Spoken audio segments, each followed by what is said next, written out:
वांगी पिकामध्ये फक्त 2 किडी ह्या आपल्या वांगी पिकाला पूर्ण उद्ध्वस्त करू शकतात। आपलं जेवढं उत्पन्न आहे तेवढं 2 किडीमुळे फक्त। नमस्कार शेतकरी बंधूंनो, मी परमेश्वर मतलाने सर्वांचं स्वागत करतो आजच्या व्हिडिओमध्ये।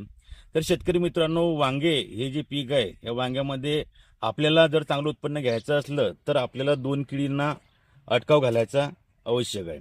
त्यामध्ये सर्वात महत्त्वाची कीड म्हणजे की एक तर शेंडे अळी आणि दुसरी जी आहे ती म्हणजे वांग्यातली वांगी पिकामध्ये जर आपल्याला उत्पन्न घ्यायचं आहे तर त्यासाठी 2 महत्त्वाच्या ज्या किडी आहेत त्यांचं जर तुम्ही कंट्रोल केलं तर तुमचं वांगी पिकातलं उत्पादन खूप चांगल्या प्रकारे येऊ शकते।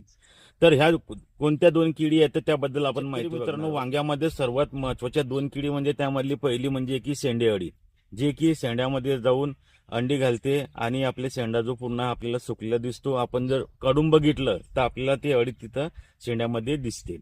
दुसरं म्हणजे की फ्रूट बोरर, जे की आपल्या वांगे जेव्हा लागतात वांग्यामध्ये आतमध्ये जाऊन पूर्ण वांगे हे खराब करून टाकते। तर ह्या 2 किडीमुळे कमीत कमी 60 ते 70% आपल्या उत्पन्नामध्ये घट येऊ शकतो। तर शेतकरी मित्रांनो, यांना ह्या ज्या किडी आहेत फ्रूट बोरर आणि शूट बोरर ह्या किडींना कंट्रोल करायचं आहे तर आपल्याला काय करावं लागेल?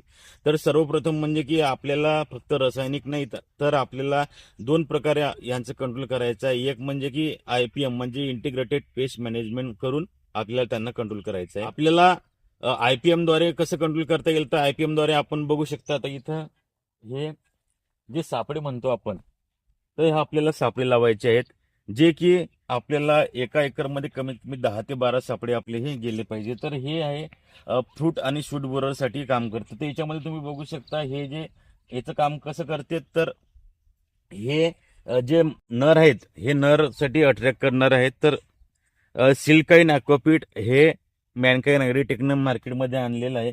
हे जे ट्रॅप आहेत ह्या ट्रॅपला आपल्याला 10 ते 12 एका एकरमध्ये वापरायचं आहे। ही ट्रॅप लावल्यानंतर याचं काम जे आहे की जे नर आहेत नर याच्यामध्ये अट्रॅक्ट होतात आणि आपल्याला जे अंडी देण्याचं त्यांचं मिलन झालं नाही तर अंडी कमी देणार मादी, म्हणून आपल्याला हे ट्रॅप 10 ते 12 एका एकरमध्ये वापरायचं आहे। आता दुसरं म्हणजे काय की रासायनिक जे म्हणतो आपण रासायनिक कंट्रोल करायचं होतं त्याकरता आपल्याला इमॅनिट प्रोफॉस।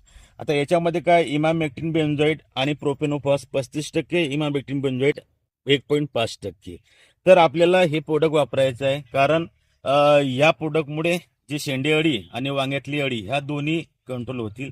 सोबत फक्त एक चांगल्या प्रकारचं पेनिट्रेटर आपल्याला घ्यायचं आहे।